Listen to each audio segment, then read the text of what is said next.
Generating traffic and sales can be a challenge for online merchants.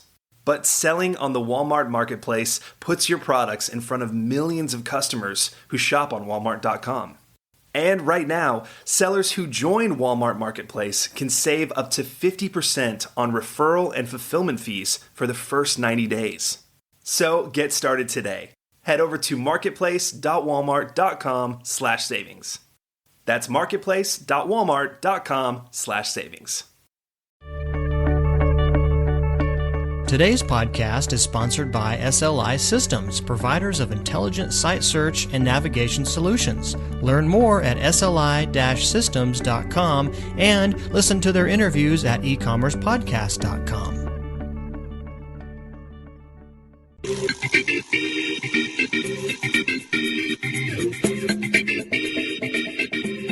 Welcome to E-Commerce Conversations, a weekly podcast focusing on e-commerce topics featuring interviews with prominent people in the e-commerce space.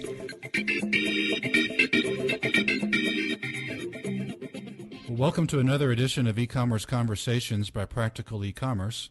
My name is Kerry Murdock. I'm the publisher of Practical E-Commerce, and we're joined today by Jason Keenan. Jason is media advisor with Internet Corporation for Assigned Names and Numbers, or ICANN for short. ICANN is the nonprofit corporation that administers and regulates domain names, IP addresses in the U.S. and really worldwide. Jason, I want to thank you for joining us today. I'm happy to be here. Thanks for taking the time to chat with me. Sure. Tell us, what is ICANN, Jason? Most of our listeners probably know, but give us a quick overview of ICANN. Well, the basics of the Internet are that when you want to reach another person on the Internet, either via email or you want to get to a website that they have set up, you have to type an address into your computer, either a name or number. And the idea behind that address is it has to be unique. So your computer and the chain of computers between you and where you want to get to can get you to that spot.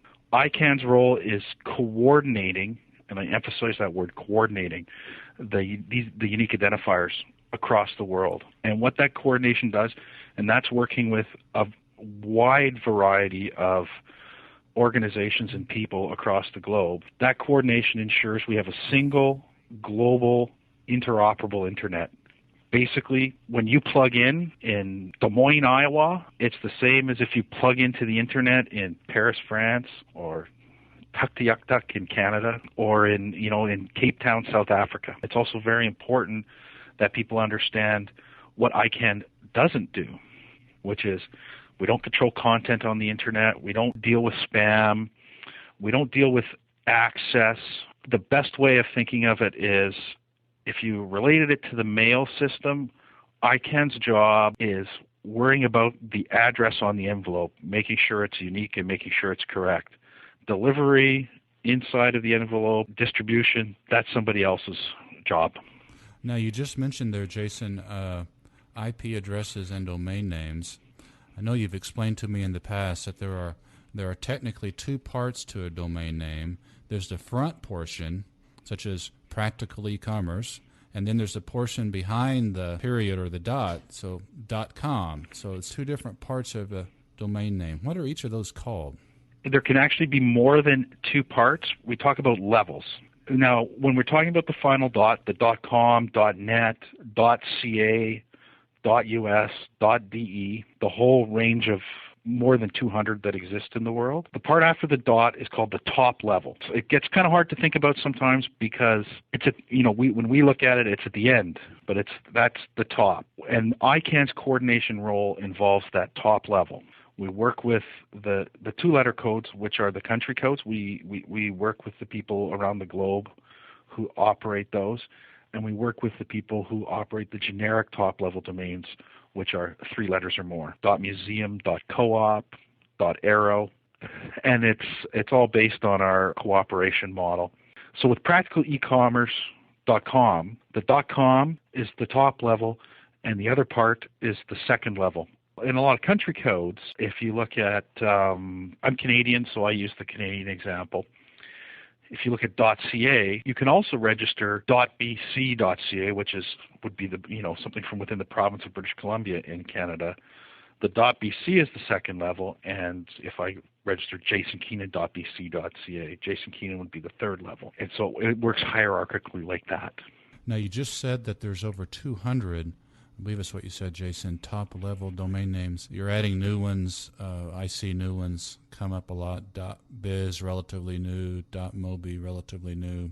What's the reasoning for adding all of those new top-level domain names? One, there's so many because I'm including and I can't tell you the exact number off the top of my head, but more than, I think there's about 240 CCTLDs, which are the country code top-level domains. They make up in number-wise, the bulk of the extensions. The generics, like the ones you mentioned, .biz, .com, .net, where the new ones come out of is ICANN's had a process.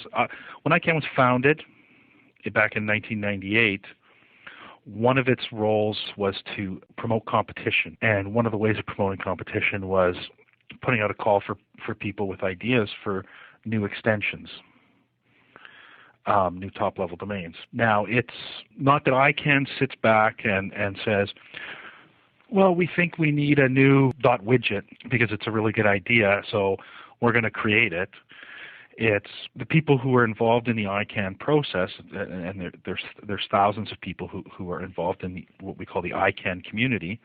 They get involved in the policy process at ICANN, and they say, we think this should happen, and we think this is how it should happen. And creating these new top-level domains is about people coming forward with ideas and also business models and technical expertise and saying, we think we have a good reason to do .widget, and we think it would be valuable on the Internet.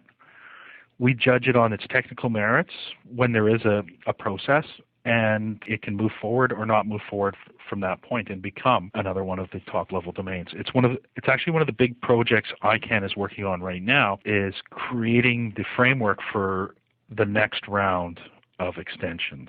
But I had always assumed that part of the analysis on whether a top-level domain name, a new top-level domain name was approved, part of the analysis was availability, meaning all of the .coms are taken, and so sort of needs to be new inventory.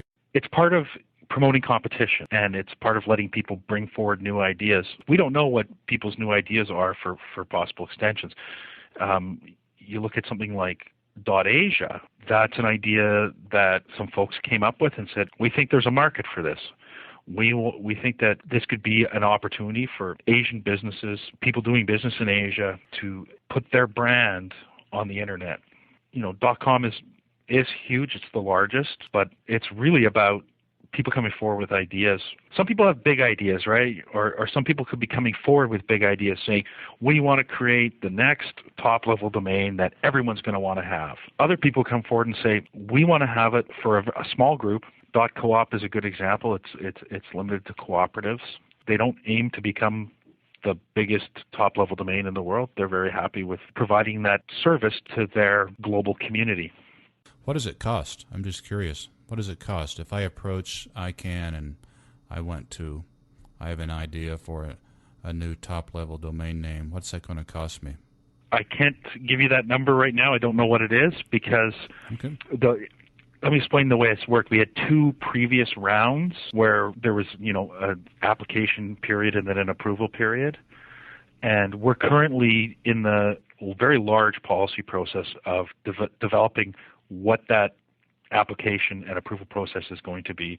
Part of that will be setting the application fee. The ICANN's goal is to have this become a reality, have the ability to apply for the next round in early 2009 is the time frame we're working with right now. That's our goal. Let me switch gears on you, Jason, just for a sec. I know you're working on, ICANN is working on another project called Internationalized Domain Names. Could you tell us a little bit about that project? When the Internet was begun, there was 37 characters that you could use in a domain name. A through Z, 0 through 9, and the hyphen. What internationalized domain names is about is bringing the characters and scripts from the languages of the world and making them available for domain names at the top level. There's some where they're available before the dot. For instance, with .cn, which is China, or even with .com, you can get Chinese characters at the second level. This will be Chinese characters .cn or Chinese characters .com. IDNs is about being able to get Chinese characters Chinese characters. And it's a huge challenge, both in terms of the technical requirements as well as in terms of developing the policies. Do you have an estimated date as to when you hope for that project to conclude one way or the other? There has always been a goal that it move along with the new top-level domains process. We always talk about goals because there's lots of challenges around making this happen, but it's very exciting work. Anyone can go and take a look online. We have it's actually the word test in a different character set, and they're wiki pages, and this is all part of the testing process. It's very interesting. What's really the most fascinating about it is sort of the end of the process. Let's say you have the ability to have a website where the domain name is completely in Greek characters. If you don't speak Greek, you're likely not going to be needing to use a domain like that. But if you only speak Greek, won't it be exciting to be able to type in your own characters from your own language and reach a website that's of interest to you? And I just need to offer one more thing, which is there's already lots of content in all these languages on the internet. We're just talking about the domain names and the top level of those domain names. That's our big project. That makes sense. Jason, our time is almost over. This has been I would just say one thing, because these changes are we're always working on them. We're always working on developing these projects and developing other exciting projects that influence how the domain name system works. They can always stop by our website, and there's a real pain-free way to keep up to date. You can sign up for the ICANN newsletter. You can sign up for the feeds of our news releases and announcements, and it gives you a glimpse into what's coming down the pipe at ICANN.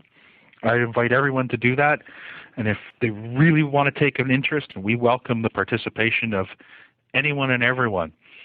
So if this stuff excites them and they really want to be a part of it, they can go to the website and find out a way to get involved. That website URL, once more, Jason, it is? ICANN.org. That's ICANN. N as in Nancy, ICANN.org. Yep. Is that right? Yep. Okay. Well, Jason Keenan, Media Advisor for the Internet Corporation for Assigned Names and Numbers, or ICANN, we thank you for your time today, sir. Not a problem. Thanks for taking an interest, and have a good time on the Internet. Thank you so much. That's all the time we have for this week's e-commerce conversation. I hope you enjoyed it. Please tune in next week for another new episode.